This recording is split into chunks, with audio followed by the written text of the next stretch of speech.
What's going on? This is Zaire Franklin, linebacker of the Indianapolis Colts, and this is the NFL Report.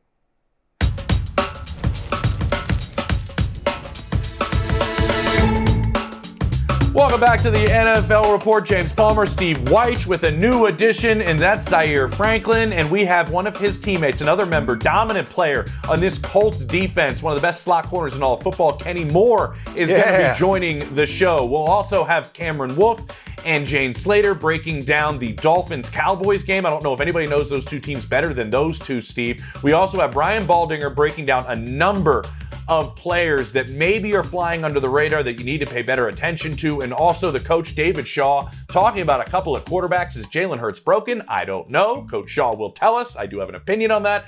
And Steve, I'm rocking green because this is our final show before Christmas. Yep. I don't know if I'll be rocking green on the sidelines, but I'll be part of the NFL Network Holiday Classic, we're calling it, on Christmas Eve in Denver. Broncos hosting the Patriots. I bought a new coat. It will be extremely cold, but it will be a blast to be on the sideline with Kurt Warner and Rich Eisen and Sherry Burris. It's going to be brilliant. Hey, JP, you are like the king of coats, right? You know, last week on NFL Game Day Preview, and Suliana, we broke out in your Tom Ford or Tom Fraud, whatever it is, looking jacket, but it was absolutely clean. Yeah, that bad boy was hot. Yeah, I got that on the streets. That looked absolutely clean. But we've got so many important playoff-type games this weekend, which have all kinds of playoff ramifications. And, JP, it all starts on Christmas Eve, Monday night, with the Ravens and the San Francisco 49ers. Let's generate the hype machine. Roll the tape, LC. Well, the Ravens at the 16-yard line. Lamar wants to throw, lob to the end zone, looking for his man. He's got him, Isaiah Likely. Touchdown, Ravens. They snap it, Purdy under 7-step drop, gets chased out of there, will throw on the run, wide open, McCaffrey makes the catch, goes down, gets up, touchdown, CMC! The Niners radio with a great call right there. It is always good to hear from Greg. But JP, again, we know how dominant. These are the two best teams in each conference. They can say this isn't a Super Bowl preview. It sure does look like a Super Bowl preview. So let's start with the offenses, with these great offenses. Which player or which unit is going to be most impactful in this game? We both had this answer, and then I think you maybe changed, and that shows me that we both believe Lamar Jackson is the most important player in this game. Nothing against Brock Purdy. He's actually my front runner for the MVP. There you go. But the Ravens without Lamar Jackson are nowhere near where they are right now if he's not out there, because of what he does in the run game, what he does in the pass game, obviously, but what he can do for this offense and what he can do against talented defenses. He's just an X factor, Steve. I just think he's the most important player to either team in their future moving forward. And I look at what the 49ers have been carved up in terms of the run game. I look at what Lamar Jackson and this Ravens number one ranked rushing attack, although they lose their dynamic back with the ACL and Keaton Mitchell, but what he can do with this rushing attack keeps Brock Purdy and all that talent from the San Francisco 49ers off the field. We're watching highlights of him get 8 and then go down. These long sustaining drives they had against the Jaguars in the second half were remarkable. They finished with almost 250 yards rushing in that game. I look at them maybe using Lamar with the aggressiveness of this defensive line of the 49ers that love to get upfield. They have to stay disciplined, and they're thin in the middle. We'll see what happens with Javon Hargraves. We'll see what happens with Eric Armstead, but he loves to go through those A and B gaps up the middle. If they're thin in that sense, he can affect this game, I'm saying, in just a lot of different ways. And man, is it fun to watch. I'm curious to see, because this late in the season, there's been some talk about this Niners defense being a little tired. We know how hard Kyle Shanahan works them in practice. Well, if they're on the field a lot because of Lamar Jackson and they're chasing him around, how exhausting is that going to be Monday night? Yeah, they still don't give up a lot of points. I mean, that's the main thing with the 49ers. And I agree with you. Lamar is the most dangerous person on the field. And you talked about his runs. Look at his run totals the last 3 games. He's up above 30 all those last 3 games. But I think the most important unit Great point. in this game is going to be the Niners receivers, led by Deebo Samuel, of course. You got Brian Ayuk. You got George Kittle. You got the juice man, Kyle Juszczyk, who can have, of course, Christian McCaffrey. But this is a team, like, even if the Ravens want to sit back and zone, and they do play a lot of man, and they've got a big corner in Marlon Humphrey who can do some things, the Niners find ways because of their diversity. You look at the big games and the big opponents against Dallas, it was George Kittle, right? Dallas said, we're not going to let Debo and we're not going to let Ayuk beat us deep. So they carved him up with Kittle. So then you come back to the Philadelphia Eagles. Oh, Debo Samuel goes for about $175 in the air and runs the ball. And mind you, James, this is a team where these guys make the most. They only throw the ball about 27 times a game. So when they get their hands on the ball, they do damage, and that's what I think is going to happen here. You talked about how the Ravens offense moves the chains. They're going to control the clock in this game. There's a good chance of that. But again, the Niners receivers make the most out of what they happen. Okay, here's something that's not being talked about enough. The matchup, look at these inside linebackers in this game, right? You've got Roquan Smith and Patrick Queen for the Ravens, and you've got Dre Greenlaw and Fred Warner for the 49ers. This is a total 50-50 toss-up, but for the sake of some interesting discussion here, which unit of inside backers do you think impacts this game the most? Wow, man. I think it might be the Ravens, in all honesty, because of what they have to handle up front with Christian McCaffrey. If they can handle Christian McCaffrey, I think that's an extremely important aspect of what this front seven can do. Obviously, George Kittle, as you mentioned, and then you have to maybe make those impacts, Steve, because your secondary is going to have their hands full with the group that you just mentioned. And that's why I think this group up front is going to have to be able to handle business as well as they can with the Ravens, because I don't know how long they want Brock Purdy to be making decisions back there to go to the unit that you broke down. So I'm going to say these linebackers with Baltimore. Well, I'm going to go ahead and say it's Fred Warner and Dre Greenlaw. They're great in coverage. They've got the speed. Both can spy Lamar Jackson, who you pointed out. I like that. But, James, we don't have a ton of time left. We do know it's a holiday weekend. All right, we do know it's Christmas time right here. So which player is going to deliver the goods this weekend? It could be any game in the NFL, not necessarily this Niners-Ravens game.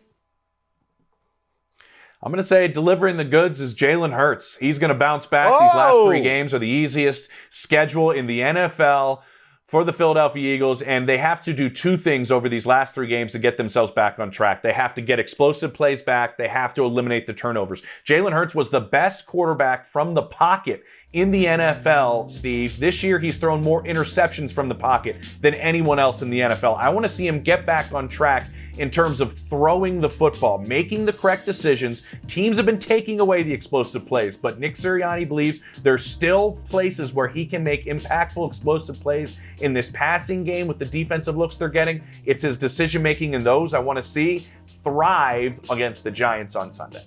Yeah, you know what? Monday, I think. Yeah, they play Monday.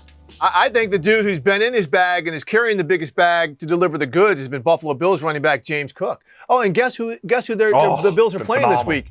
Oh, they're playing the Chargers. Yeah, that's been a real stand-up crew lately. Oh, James Cook. Oh, he can be delivering the goods inside. He can be delivering the goods outside. He can be delivering the goods in the screen game. Oh, no, he's going to be spreading cheer for his Buffalo teammates all over the place in this game, even if he's a distraction.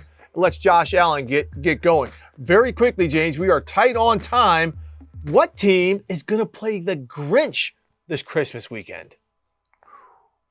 I'm going to say the Cleveland Browns. I'm a big Houston Texans fan, but the Cleveland Browns defense goes likely going against Case Keenum. Yeah. Listen, they are not the Titans defense. This is going to be a difficult go, and I know if this happens, real quick, we'll say it. If they lose, the Houston Texans, their chances of the postseason drop from 53% down to 30%. If they win, 72%. If they lose, 30%. That could be a Grinchable move by the Browns. How about you, Steve? I am staying within the division. I think Baker Mayfield and those Tampa Bay Buccaneers are going to send the Jacksonville Jaguars back to Whoville, where they'll be singing the blues of the Who's. And because, look, Baker Mayfield and the Buccaneers are just playing very good football, complimentary football on both sides. The Jags might not have Trevor Lawrence, who's still in concussion protocol. That's C.J. Beathard. This could just be a situation where the Buccaneers are rolling, the Jaguars are reeling. That's just not going to set up for a happy holiday moment. But it's holiday time. We're not going to sit here and, again, talk about Whoville and the Grinch. Grinch it? because we're getting ready to great talk film. about another big game coming up in our next block, and that is the Cowboys and the Miami Dolphins. Oh, neither one of them be good teams, right? One's not good on the road, right? What's going to give? We're going to be joined by our own Cameron Wolf and James Slater after the break here on the NFL Report.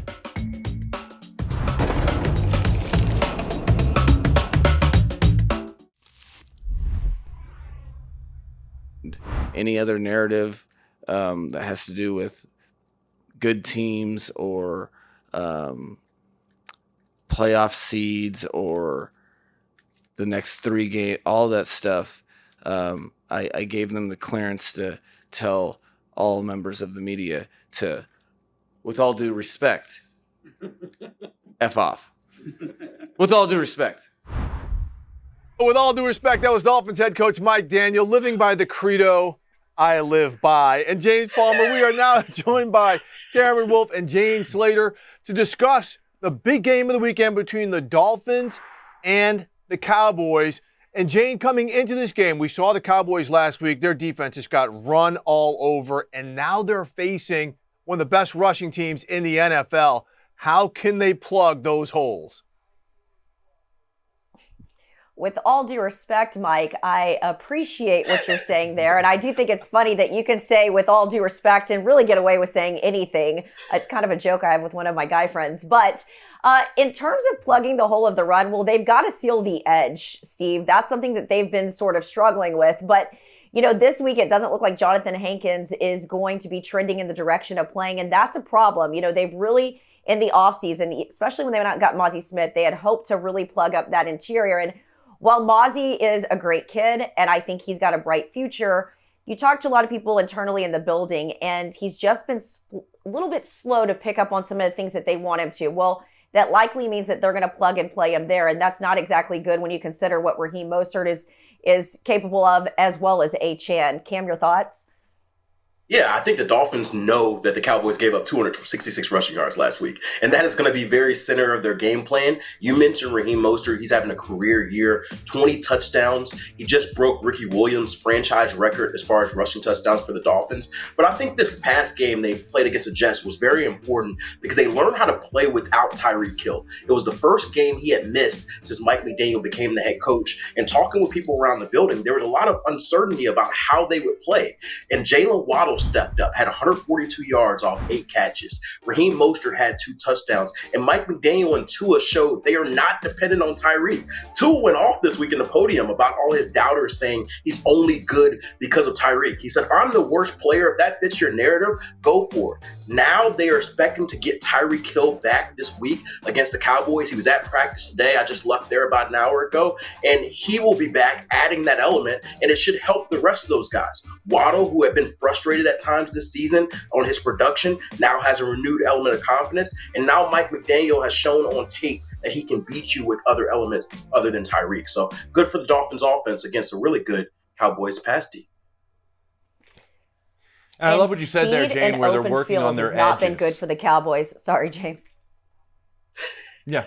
Go ahead. Listen. I love, Jane, what you said about making sure you're aware of the edges. One of the best things that this offense does with the Dolphins is running the football on the outside. Cam knows that maybe better than any of us here talking, and how they're able to put the ball on the outside in their playmakers' hands, running the ball and having explosive plays there. But outside of those tackles, Cam, you look at the different spots that CeeDee Lamb could line up for this Dallas Cowboys offense. Does Jalen Ramsey move inside against CeeDee Lamb? We had Taron Johnson on the show just last week with the Bills talking about how good CeeDee is in the slot. Will Jalen follow him around, Cam? Well, first, JP, I hope so. Vic Fangio talked to us today and said he would have his popcorn ready for that matchup because that sounds like must-see TV. He wouldn't reveal the game plan, but here's what I know.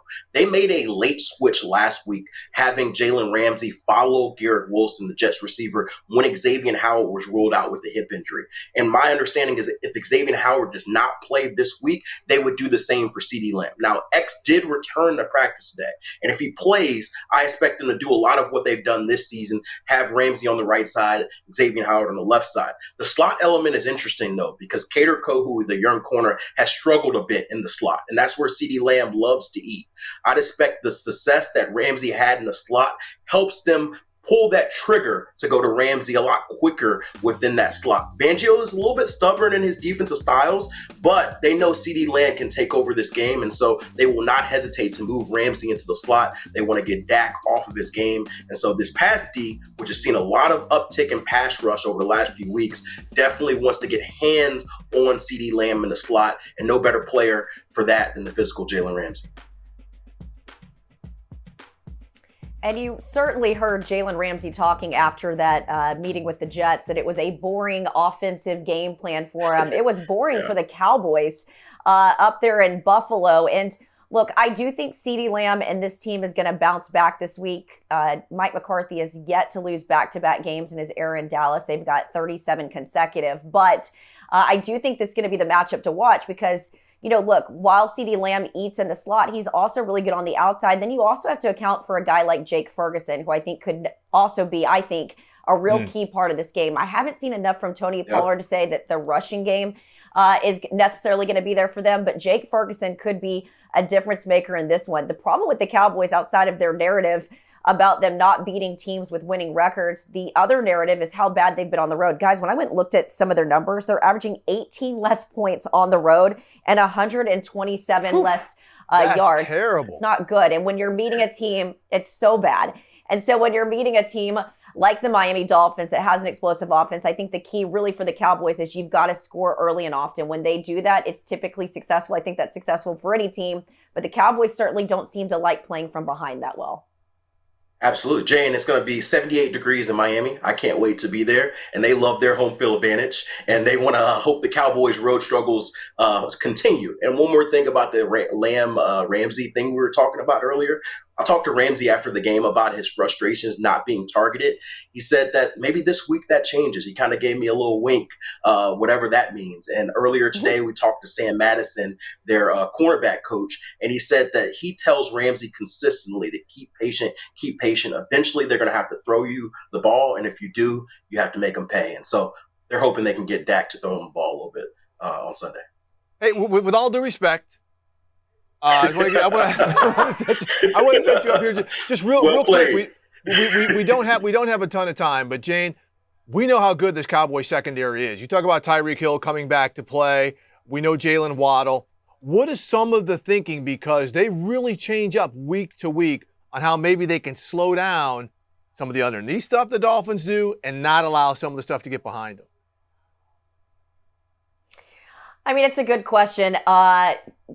When you start looking at some of these games, the thing is, I think we got so disrupted by the fact that they gave up the 266 yards, but let's just talk about how Dan Quinn's defense sometimes is played against some of these really good teams with some of these weapons. I mean, I go and I look at, the Eagles game, when I look at the Rams earlier this year, they do tend to struggle a little bit when they've got explosive weapons. And so I don't know necessarily what they're going to do. I think we've seen them pick on Deron Bland at times, but when they've done that, he makes them pay later with an interception. We saw that a couple of weeks ago. He had a late one. So right when you think you've got him figured out, you don't.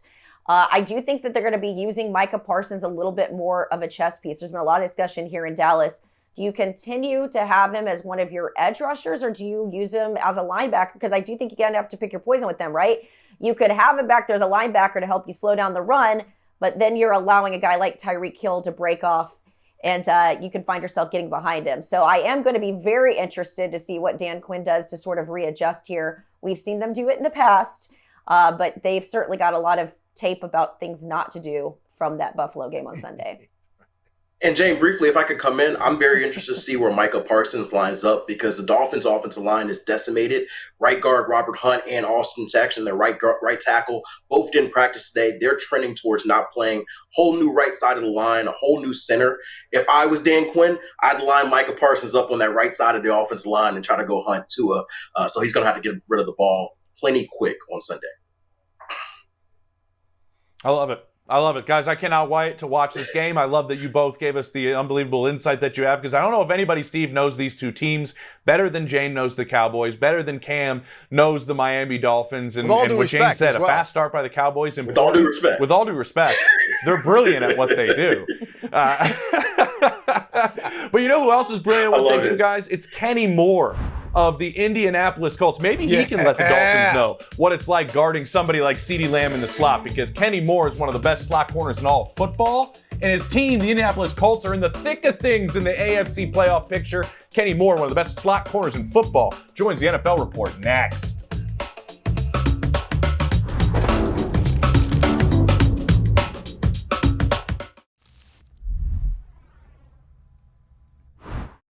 Young in the pocket, throws it upfield, picked off by the Colts on the near sideline. Kenny Moore racing for the end zone, 10, 5, touchdown, INDY! Pick 6 by Kenny Moore. Play action, Bryce Young throws it left side, and it's picked off by the Colts. They're running the other way with it. It's Kenny Moore again. He's at the 30, 20, 15, 10, 5, touchdown! 2 of them today. A pick 6, number 23. Have a day. Yeah. Welcome back to the NFL Report. Kenny Moore joins us, one of the best slot corners in all of football. They always get love on our show, Kenny. I don't know if you know this. We love the position Big on the slot corner NFL show. Report. We love to have you. I don't know what's better, the pick sixes or the dance after the first one, but what I'm really curious about is we're going back home to Georgia for the first time. It's going to be Christmas Eve. 2 things. How many tickets did we have to get? And what would a pick 6 back in the home state of Georgia be like on Christmas Eve in front of all those people? First off, great to be here. Thanks for having me on the show. Yeah, I had to get about 25 tickets for the fam, friends, coaches, everybody involved. So we're ready. It would definitely mean a lot to get a pick 6. So hopefully, it's giving season. So hopefully we can get one.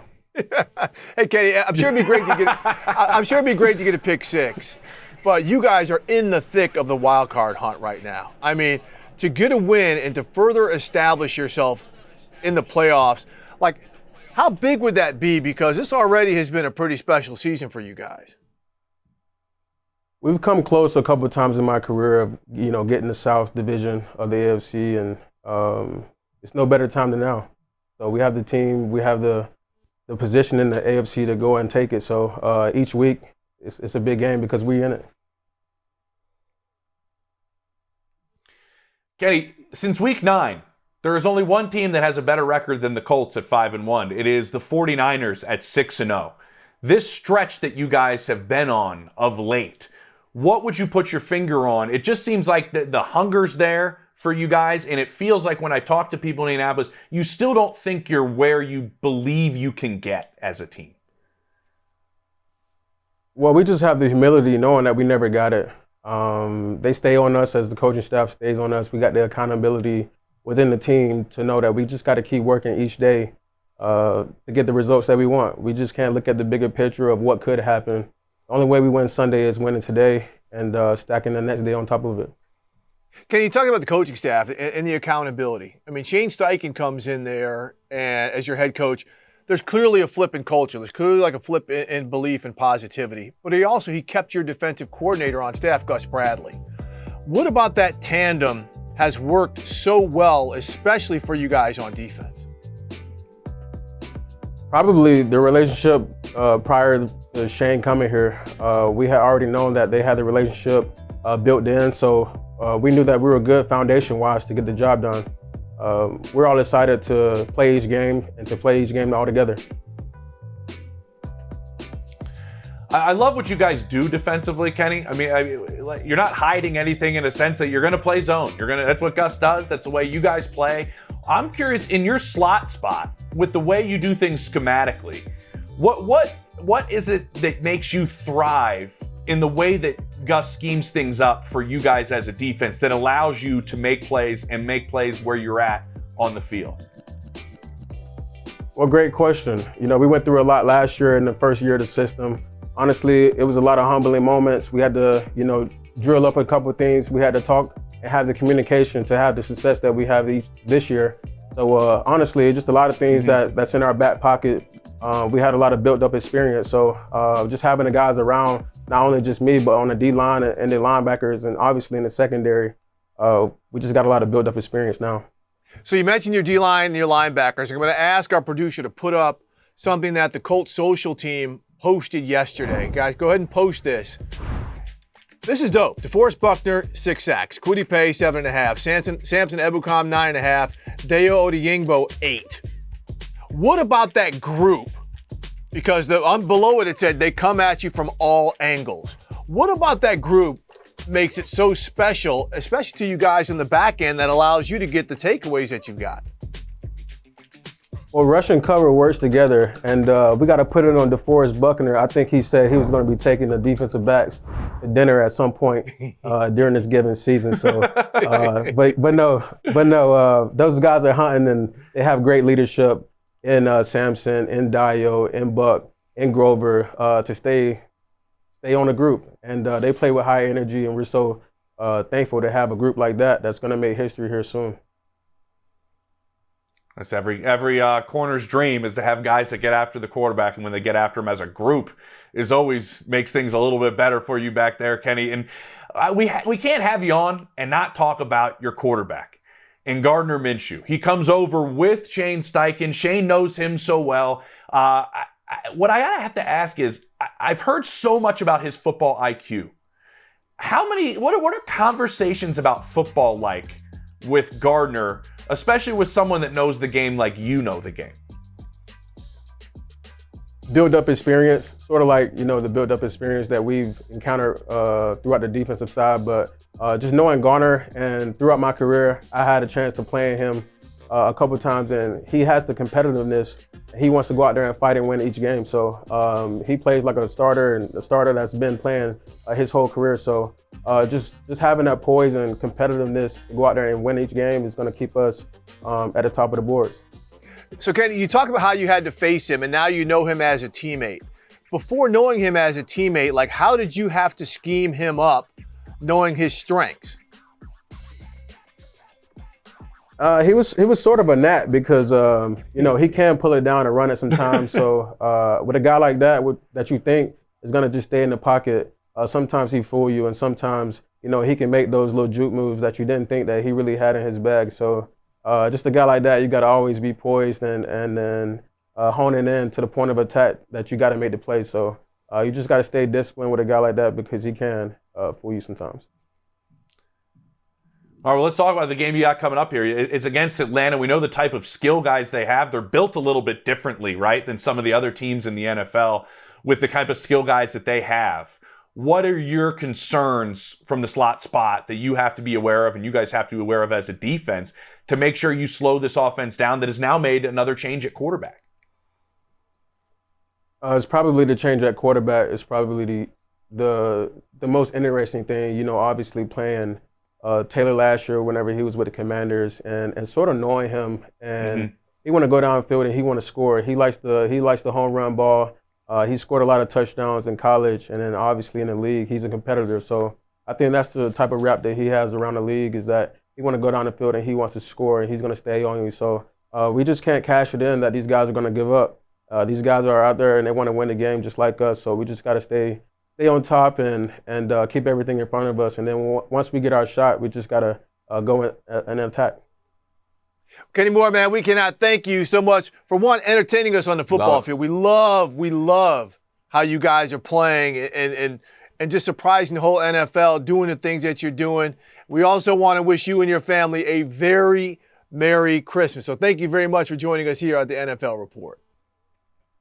Yes, sir. Merry Christmas to all. Take care. Thank you. All right, so we just heard from one strong defender in the AFC South. Coming up next, Brian Baldinger is going to talk about another team in the AFC South and how their defense is keeping them in the playoff hunt. It's after the break on the NFL Report.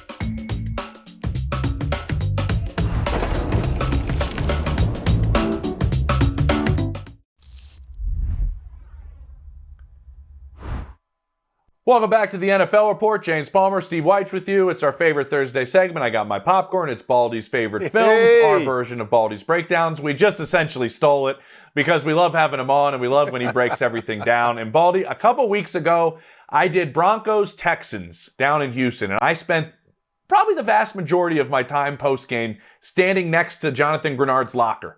and him kind of breaking things down for me defensively. 2 things he told me, and I'm curious what you think. He said, we have been unbelievably well prepared up front in terms of the coaching we're getting. And 2, we have rushed as a unit up front. And nobody really going outside and freestyling has been a big part of our success. What are you seeing from him? He's one of the best players under the radar right now. Oh, I agree. Number 52, right end, outside linebacker for Houston. So I was, last week, Derrick Henry ran the ball 16 times. He gained 9 yards. Like, it's not one guy. It's a group. It's a group effort.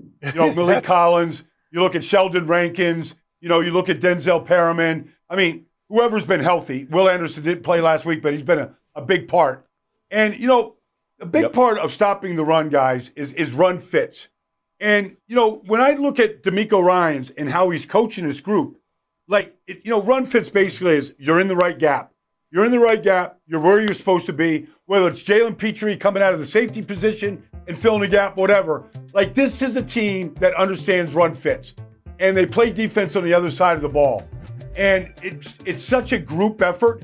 And in fact, last week in Tennessee, I met the defensive line coach in Houston, James, and he appreciated some of the things that I do. Mm-hmm. And I went and talked to Sheldon Rankins. This whole group, I think, is flying under the radar. But this is a very talented group. They're number 2 in the league against the run. They're getting after the quarterback. I think this is if they get to the postseason, it's going to be a whole lot more than just C.J. Stroud and winning the Offensive Rookie of the Year. Hey, and Baldy, when you talk about run fits, that's discipline, because a lot of times guys get greedy saying, I know I can jump inside and make this play. And next thing you know, the running back bounces outside. So being able to uphold the integrity is something clearly that defensive staff has had them do. That defensive line better be good this week too, because they're playing Cleveland in that run game that they have with that. Montez Sweat, we're going to talk about Jalen Johnson in a second. I want to break this up, because what Montez Sweat has been able to do in Washington, then jumping over to Chicago and continue to get after the quarterback and play. Baldy, how impressive of a player has he been this season? Well, first of all, Steve, he leads the Washington Commanders in sacks, and he leads the Chicago Bears in sacks, okay? And he's got 12 and a half. So I said when they traded for him, they gave up a second-round pick. I said, you're not going to find Montez Sweat in the second round in this upcoming draft. He's 6'6", he's 270, he still runs a 4.4 40. A couple things that jump out, Steve. One is, you can't block him. He knows how to defeat a block. And then his effort is contagious. And I feel like Gervon Dexter and all these guys they're all playing harder because of how Montez Sweat plays. And by the way, one of the underestimated metrics when it comes to defenders is literally arm length. He's got 36-inch arms. So it could be something as simple, Steve, as being in the passing lane, batting a ball down, throwing over his arms, making a tackle out there on the perimeter. His length, it's more than just 6'6". He's 6'6" with very long arms, and he uses all of his talent. And the best thing is, he plays really hard. And that's always impressive to me. So quickly, Baldy, a benefactor of that has been the cornerback, Jalen Johnson. I mean, he's been good all year, but he's really been special since Sweat's gotten there. Yeah.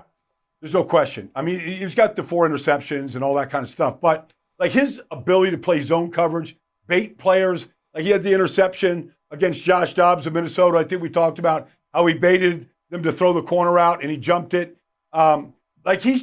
He's playing the game like a crafty, wily veteran. Now, he's been in the league for a while, but I think a lot of people just thought, well, he's good in man coverage, but maybe not zone. But, since Eberflus took over, their zone team primarily, and he just can play any style. And he's got that feel in the eyes to go make plays on the ball. And it shows up every week right now. And even that, you look at the young players around him right now, they're all starting to kind of play a little bit like Jalen. And they got, Tyreek Stevenson got a pick 6 last week. I just think the young guys around him are kind of learning from Jalen right now.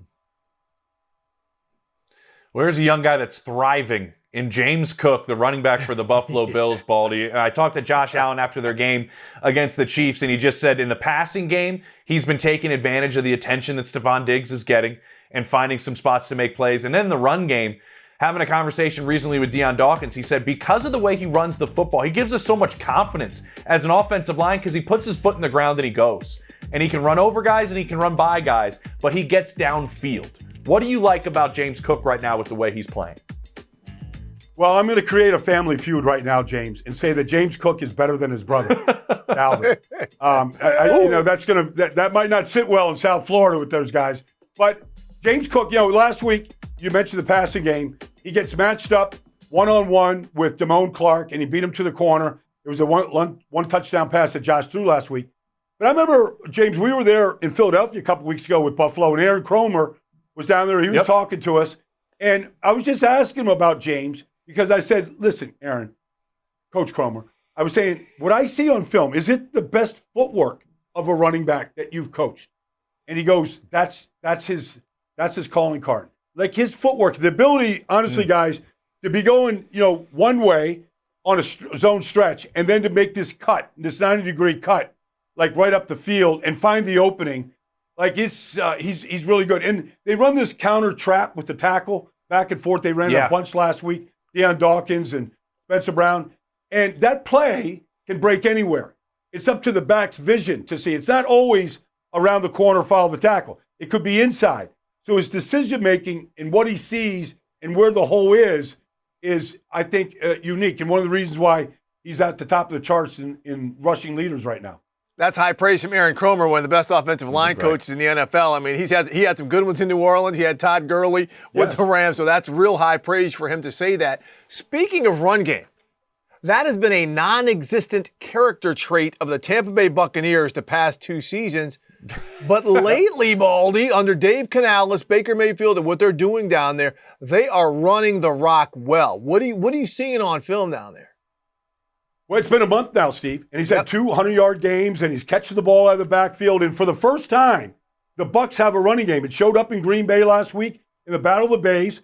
I see, Tristan Wirfs went from right tackle to left tackle. It's like, eating chopsticks with your right hand and learning how to eat chopsticks with your left hand. It's hard, but he's gotten better. Aaron Stinney's come in there at left guard, really, I think, solidified that position. They've had the same 5 guys up there now all year, and they're really playing well together. And I got to add the tight ends, both Cade Otton and O'Keefe. They're a part of this right now. But I really feel like for the first time in 2+ years, like they can legitimately run the ball. And Rachaad White, I give him his due here, Steve. Like he's really coming on. Yeah. And the dance that you got to do as a running back with the offensive line has come together. By the way, fellas, this is me using chopsticks. Quickly on this last one, Baldy. Yeah. Quickly, last one on this because I got to get him in. Charvarius Ward, he's strangely targeted more than any other corner in football. It's probably because they're winning every game and you got to throw the ball at some point. But he has the pick 6 this past week. He spent time in practice, Baldy, catching passes from Sam Darnold because he wants to catch passes from a quarterback, not a jugs machine. What are you seeing from the corner in Ward and what he's been able to do quickly? Well, he had the 2 interceptions last week in the pick 6, but he leads the league in passes defense. Like, you want to go after him? Okay. Mm-hmm. But, like, this guy, whether it was against DK Metcalf the week before, like, he is a difference maker out there on the edge. And the 49ers can play man coverage right now. It used to be strictly a zone team. But they can line up and play man coverage and blitz and pressure and do a lot of different things because Charvarius can line up on your number 1, and he can play with you. I don't care what the name in the back of the jersey is. He's got the confidence and the length at 6'1" to play any size receiver in this business right now. Baldy, you're the best. And anytime you have a cornerback nicknamed Mooney, you know he's going to be good. Yeah. Baldy, have a Merry Christmas, man. Appreciate you, brother. Merry Christmas, guys. Always great, man. Have a great holiday. I'll see you guys next week. Sounds good. All right, coming up next, our coach, David Shaw. He's going to talk about Jalen Hurts. Is there an issue with Jalen? One of the best coaches ever diagnosed quarterbacks is going to tell us next on the NFL Report.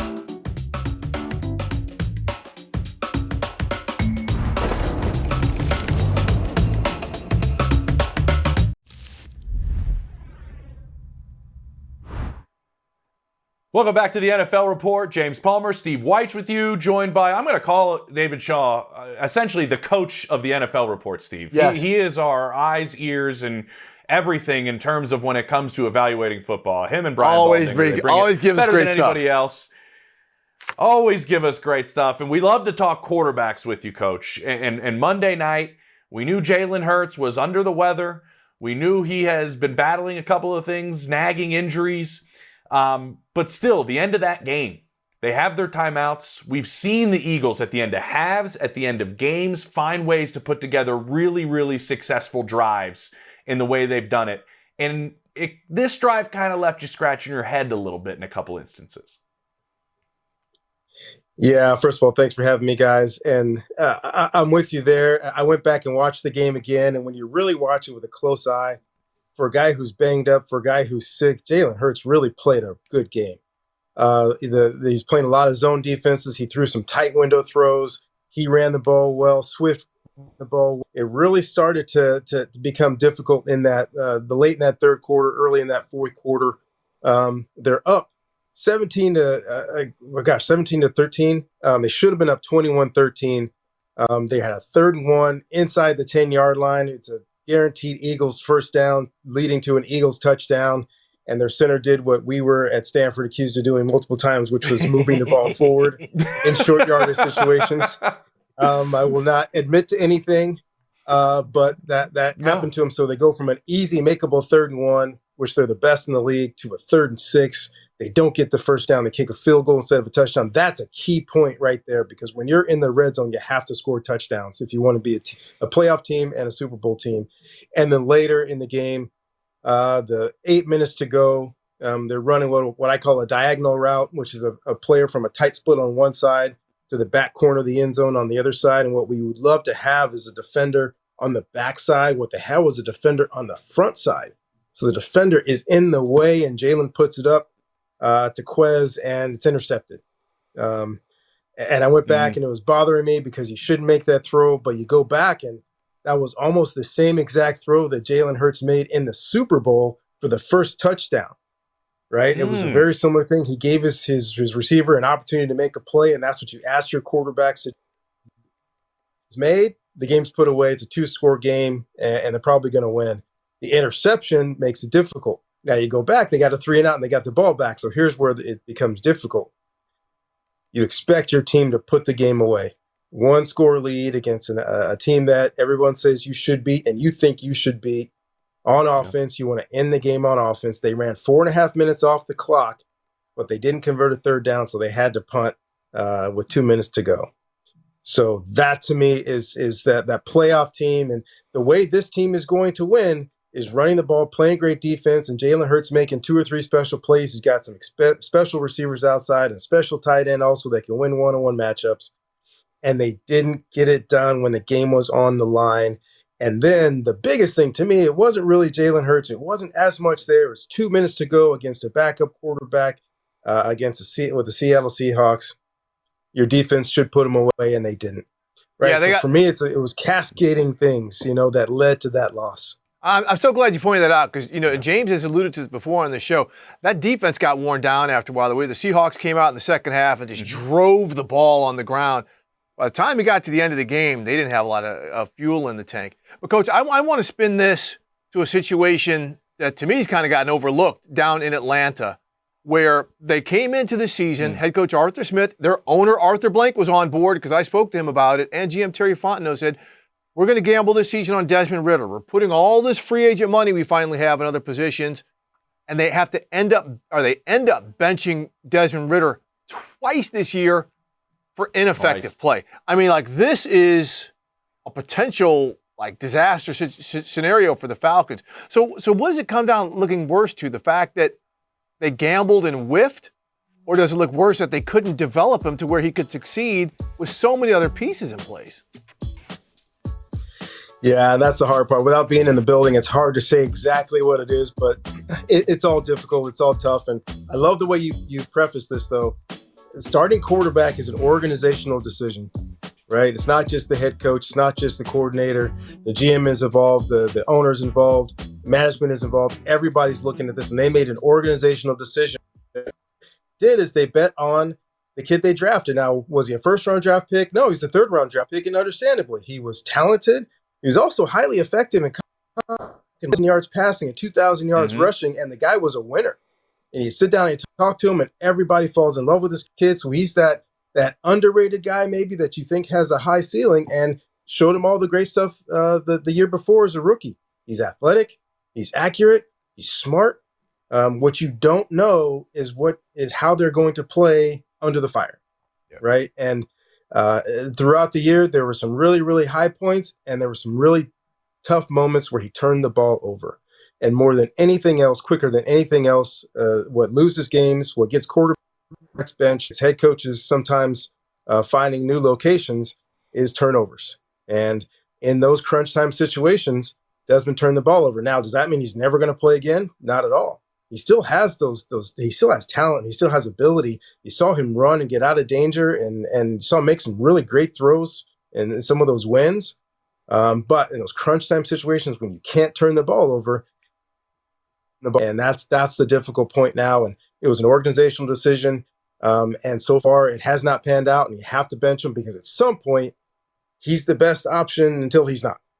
Right? Right. I believe he was the best option for a while, and now he can't be. He's played his way out of that position. So as the head coach, GM, owner, or the whole organization, okay, we have to now put it on someone else because that's what he's earned.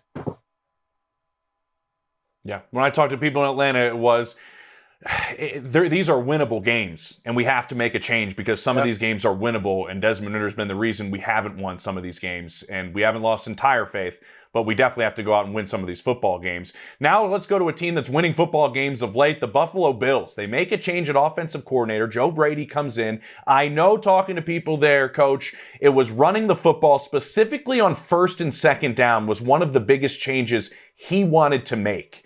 And now we're seeing them run the football extremely effective after that game against Dallas in Orchard Park. Yeah, and it's a really unfortunate situation when you change a coordinator in the middle of the season, a coordinator that really had done a great job, had a lot of belief in the building, had a lot of belief with the quarterback, had a lot of belief with the offense. There's a lot of great plays made with that previous coordinator, but then you get into difficult times and you make a switch and you look up, and I'll say this in defense of anybody who calls plays with a great quarterback.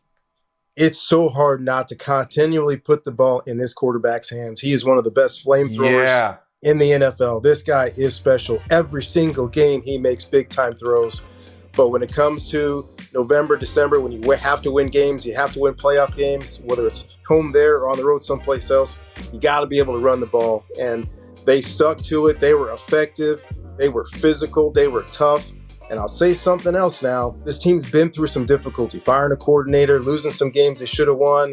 The city of Buffalo, kind of having some anxiety about how this team's going to be. Sometimes that makes you better. It makes you tougher. It makes you more resolved. It gets you out of your own personal situation. How many balls did I catch? How many? Now it's like, hey, what do we have to do to win? And I think they're there now, and I think they are maybe the most dangerous team in the league right now because they are talented, they are tough, and they're angry, right? They've got an edge, and that's what you want going into the playoffs. And if you see a team like that, now they're not going to win every game with Cook running for 178 yards, but they put it on film against a good defense, so you know that they can do it. And now they know they can do it. They can beat you through the air, they can through the ground, better, more physical defense. Plays on the ball. This team is scary if they get into that playoff hunt. Yeah, Coach, you nailed it. They don't have to get 178 from James Cook every time, but if they need to get 3 at an important time of the game, they know they can run the football.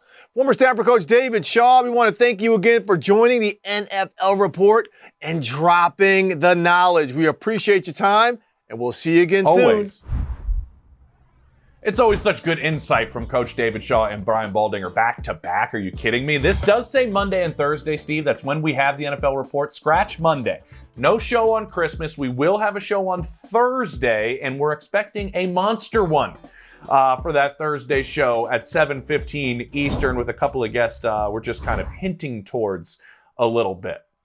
All right, and don't forget to listen to the podcast. And JP, as we go into this holiday weekend, I want to wish you and Meg and Nix and everybody a Merry Christmas. Everybody who has stuck with us as we've built this show. Merry Christmas, Happy Holidays, and thank you very much.